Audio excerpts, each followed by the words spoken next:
My name is Melissa Morales, and I was 28 years old when I finally understood that being reliable was the same thing as being disposable in my family. I fix freight elevators for a living.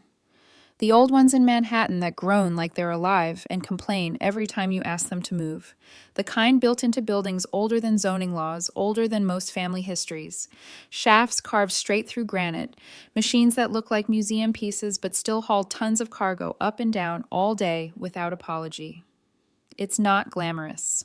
My hands are permanently rough. My forearms are mapped with scars from snapped cables and jagged metal edges.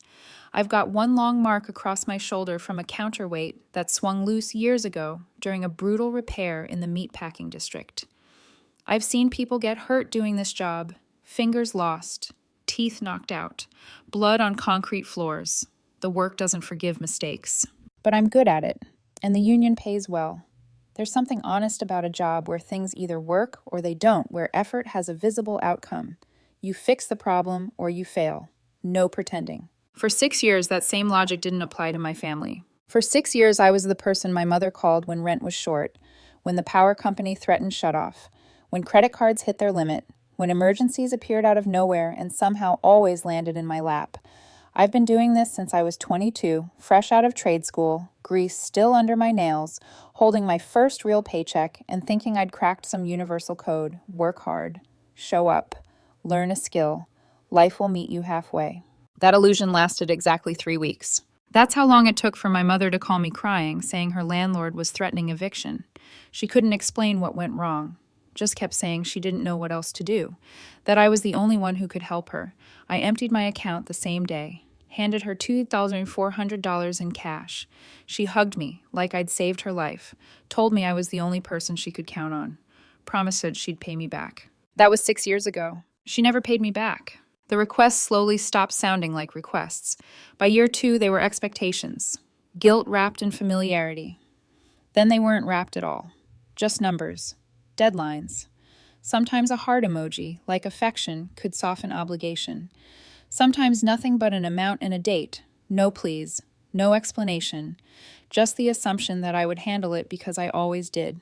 My older brother Daniel never sent a single request. He didn't need to. In my mother's world, Daniel was the success story. NYU finance degree, tailored suits, married into money. His wife Camille came from a family with a summer house in Connecticut and a way of looking at people like they were background furniture. They lived in a renovated brownstone in Park Slope, 4 bedrooms, 3 bathrooms garden featured in neighborhood tours. My mother showed their dinner parties to friends like trophies. I wasn't in those pictures. I learned early what role I played. I wasn't the centerpiece. I was the backup generator, the one you only noticed when something broke. And I accepted that role because someone had to keep the lights on. I told myself that was just how families worked. Christmas was when that belief finally collapsed. I didn't find out about Christmas dinner from my family. I heard about it from Sam, a guy on my crew who's been fixing elevators since before I was born. Sam is 58, built like worn oak hands so thick they look permanently gloved.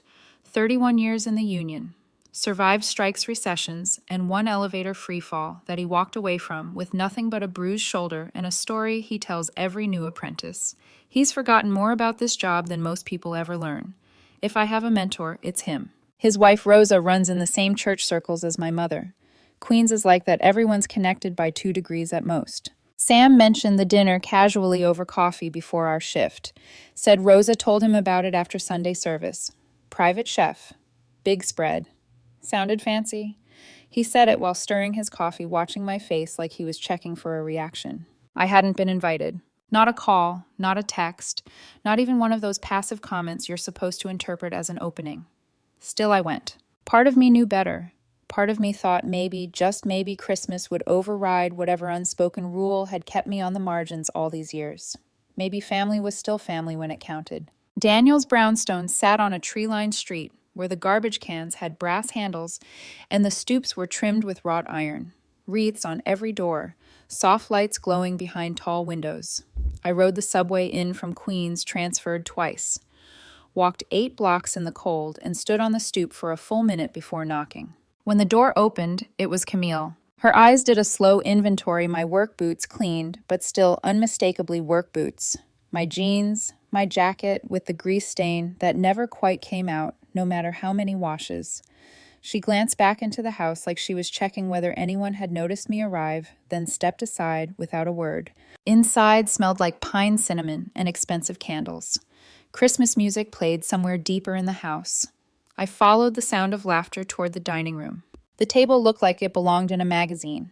White tablecloth, candlelight reflecting off polished silverware, enough food laid out to feed 20 people easily. Roast lamb, potatoes, sides I couldn't even name. And at the head of the table sat my mother, wearing a green velvet dress, smiling like she owned the place. The laughter stopped the moment I stepped into the doorway. Every head turned, 8 sets of eyes doing the same calculation Camille had done at the door. My mother's face moved through surprise, confusion, irritation, then landed on something colder. "Melissa," she said, "what are you doing here?" "It's Christmas," I said. "I'm your daughter." She didn't blink. "You weren't invited." I didn't realize I needed an invitation to see my own family. "Well," she said, lifting her glass slightly, "now you do." Daniel leaned back in his chair at the far end of the table, smiling like this was all mildly entertaining. "You can stand over there if you're staying," he said, nodding toward the wall. "But don't touch the food. We ordered exactly enough for the people who were supposed to be here." I looked at the table again. The abundance, the excess, the lie in plain sight. I didn't argue, didn't raise my voice, didn't make a scene. I stood there for a moment while my mother turned away and resumed her conversation like I'd never existed at all. The laughter slowly restarted. Camille took her seat.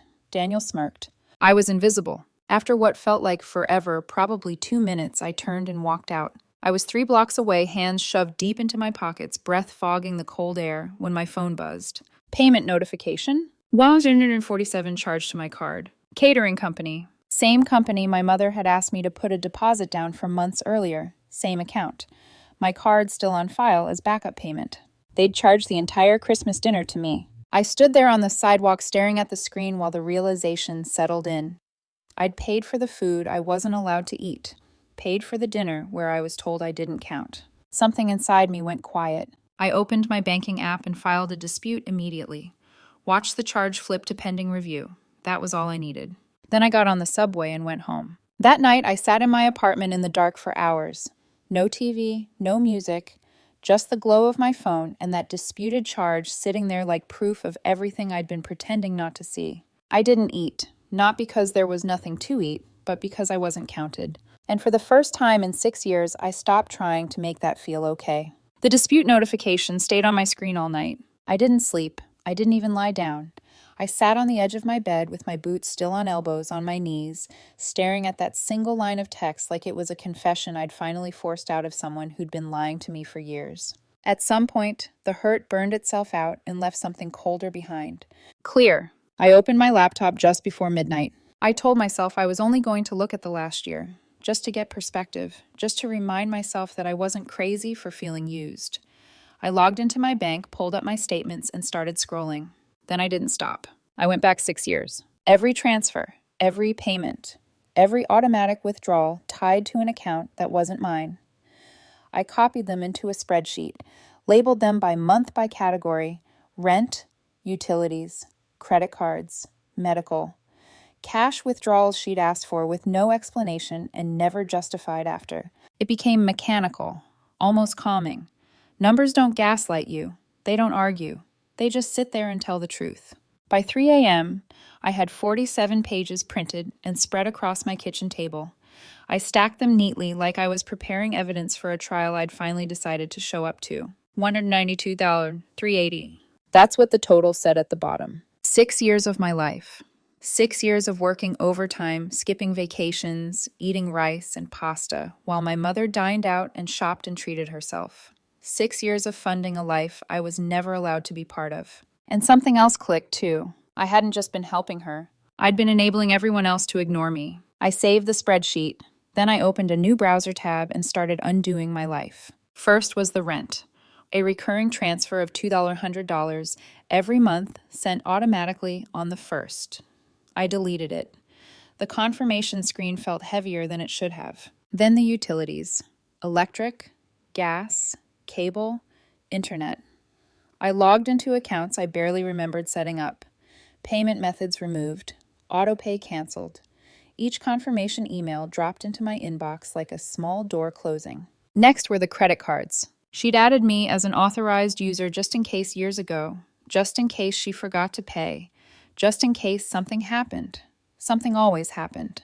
I called the automated lines, waded through the menus, and removed myself from both cards. It took 4 hours. By the time I finished, dawn was breaking through my kitchen window. My phone was full of unread texts from my mother. Where did you go? Why did you leave? Call me back. I need to talk to you about something important. I didn't answer any of them. Later that morning, I met Sam at our usual diner near the Garment District job site, the kind of place that hadn't changed since the 70s. Coffee that tasted like oil, eggs that somehow always hit right. The waitress brought my mug without asking. Sam looked at me and raised an eyebrow. You look like hell. I told him everything. The dinner, standing in the doorway, being told not to touch the food, the charge on my card, the 6 years of payments I'd finally added up, the spreadsheet, the cancellations. He listened without interrupting, hands wrapped around his coffee eyes steady. When I finished, he folded his newspaper and set it aside. My old man was like that, he said after a moment. Different details. Same deal. What did you do? I asked. Nothing, he said, for 20 years. He shook his head, kept paying, kept showing up, kept thinking one day he'd say thanks. And I woke up one morning and realized I was 50 and still waiting.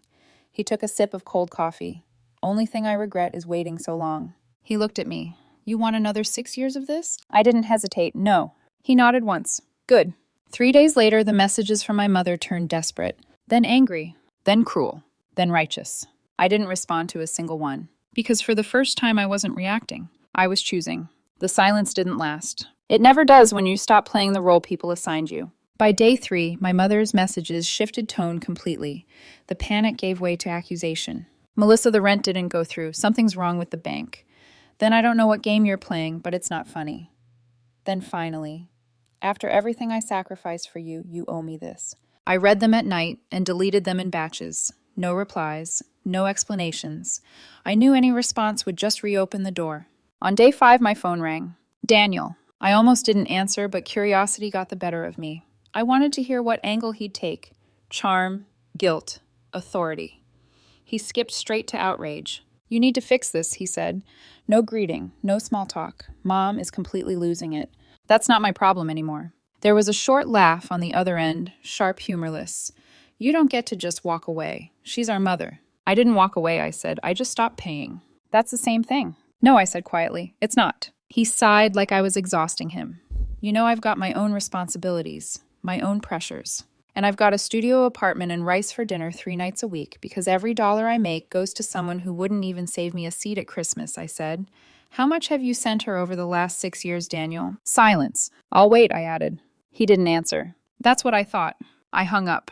2 days later, the retaliation started. First came the letter from my landlord. Someone had filed an anonymous complaint with the city housing department, claimed I was running an illegal business out of my apartment, subletting rooms, manufacturing equipment. Absolute nonsense, my place. Barely fit one person. Still, it triggered a mandatory inspection. Then my credit card froze. Fraud alert. Someone had tried to open 3 new accounts in my name. The addresses listed were all variations of my mother's apartment in Astoria. One even misspelled the street name. Amateur. Then my union rep called. Someone had emailed an accusation saying I was stealing tools from job sites and running a side business selling parts.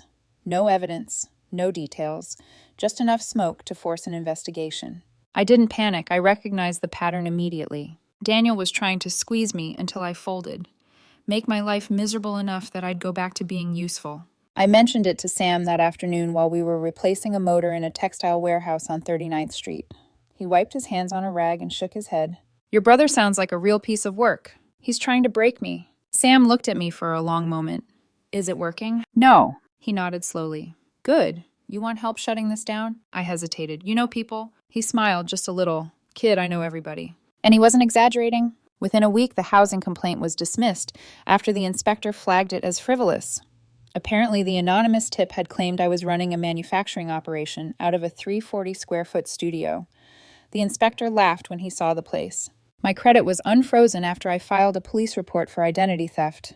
Documentation tied the applications directly to my mother's address. The union issue was the most satisfying. The rep traced the email to an account set up with Daniel's work email as the recovery address. He'd tried to be anonymous and gotten sloppy. They cleared my name completely and flagged the complaint as malicious. Daniel had never needed to be careful before. And then right when I thought it was over, I found something worse. It started as a nagging thought I couldn't shake. $2,100 a month. For 6 years. For a 2-bedroom apartment in that part of Astoria. The old part where the train rattles the windows at 3 in the morning and the front door lock has been broken longer than anyone can remember. I'd been there dozens of times. The building wasn't special. The block wasn't desirable. It wasn't even particularly clean. Something didn't add up, so I called the property management company. I didn't give my name, just said I was thinking about renting in the area and wanted to know what availability looked like. The woman on the phone was friendly bored in the way people get when they've answered the same questions all day. She ran through the numbers. Studios starting at $1,400, 1 bedrooms at $1,550, 2 bedrooms at $1,150. I wrote the number down even though I didn't need to. $1,650. I thanked her and hung up, then sat on my couch, staring at the wall for a long time. 6 years. I called back an hour later and asked to speak to accounts. Said I was a family member, worried about an eviction situation, and wanted to understand what was going on before deciding whether to help. The man on the line pulled up the file without hesitation. Apartment 4B was 4 months behind on rent, owed $6,600. Eviction paperwork was already being prepared. I thanked him and ended the call. My hands were shaking. I'd been sending my mother $2,100 every month for 6 years. The actual rent was $1,650. She'd been pocketing the extra $450 every single month while falling behind on what she actually owed the landlord. $32,400. Stolen, cleanly, calmly, without hesitation. On top of everything else. That night, I did the math again, like repeating it might somehow change the result. It didn't. All it did was strip away the last layer of denial I'd been clinging to. The next morning, I called the property management company again. Asked if they were still open to working something out before filing the eviction. If someone covers the back rent and co-signs a new lease with verified income, we can make it go away, the woman said. And if nobody does, then we proceed. 30 days to vacate. Go ahead and proceed, I said. There was a pause. So you're confirming you won't be making a payment? That's correct. 2 weeks later, my mother was served with an eviction notice. February, coldest month of the year. 30 days to vacate or face removal by city marshals. She called me screaming, crying, bargaining, promising things she'd promised before. I didn't answer. Daniel had no choice but to take her in. Not because he wanted to, because optics mattered. You can't let your mother become homeless when you live in a brownstone worth millions. People notice. People talk. And from what I heard, it was a disaster almost immediately. My mother wanted to rearrange the living room. Camille wanted her confined to the guest room. My mother complained about the food being too fancy, the temperature too cold, the lack of cable. Camille started scheduling business trips just to avoid being home. Daniel was trapped between 2 women who both expected him to fix everything. For the first time in his life, he couldn't. And that was only the beginning. I didn't hear about what happened next directly. I heard it the way news always travels in Queens sideways. Through Sam, through Rosa, through someone who knew someone who'd been close enough to see the cracks forming before the whole thing gave way. My mother lasted exactly 8 days in Daniel and Camille's brownstone before the house stopped feeling like a home and started feeling like a battlefield. She complained about everything. The furniture was uncomfortable. The food was too rich, but somehow also bland. The temperature was always wrong, too cold for her joints, too controlled, too sterile. She didn't like that Camille didn't have cable, didn't understand streaming, didn't appreciate that the house didn't feel lived in enough. Camille, meanwhile, treated her like a house guest who'd overstayed the moment she arrived. She set boundaries. My mother ignored them. She moved throw pillows, reorganized shelves, criticized the kitchen like she'd been asked for input.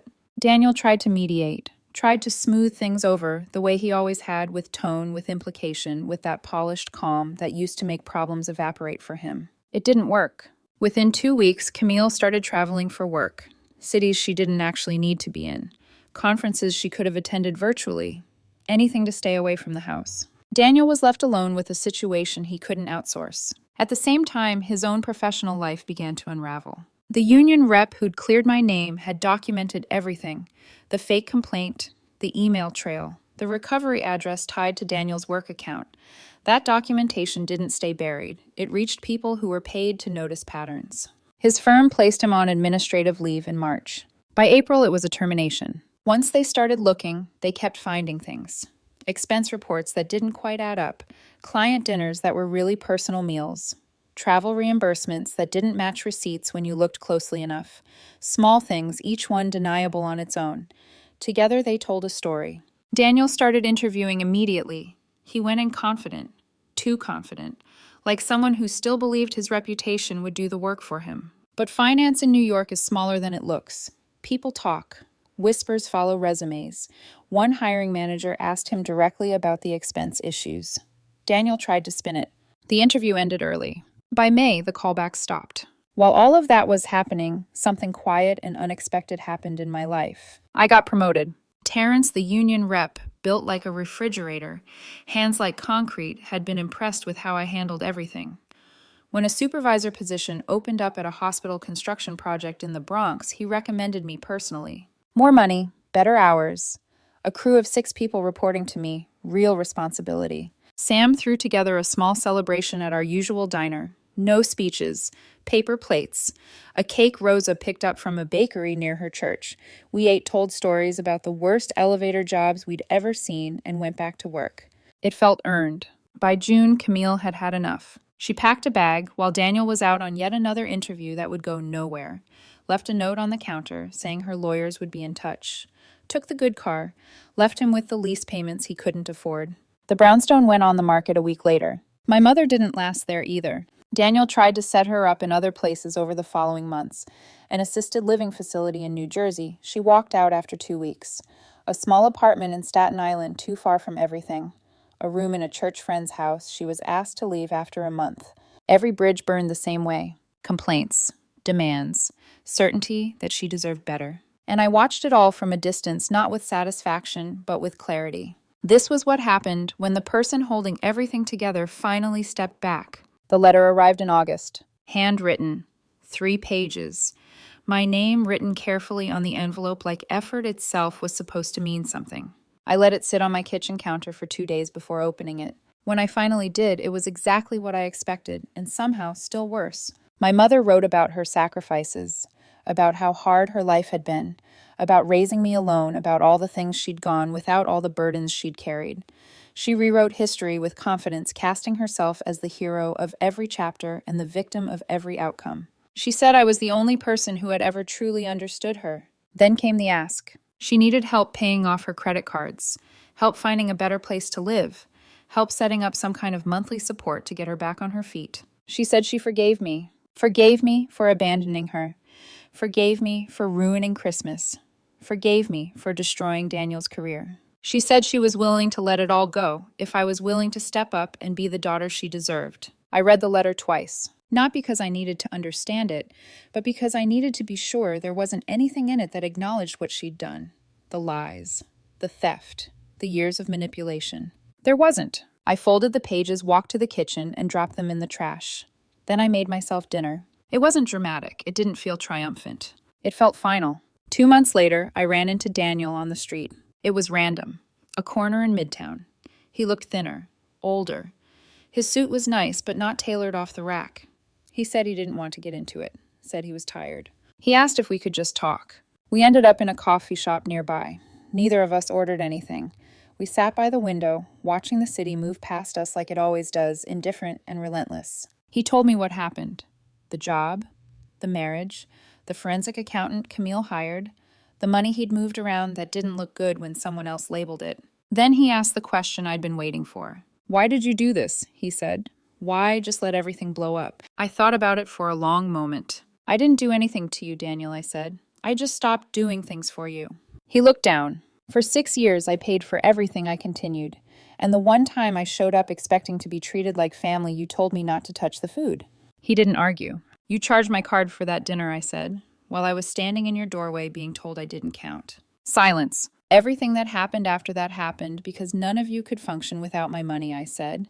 "Not because I tried to hurt anyone." He nodded slowly. "I'm sorry," he said.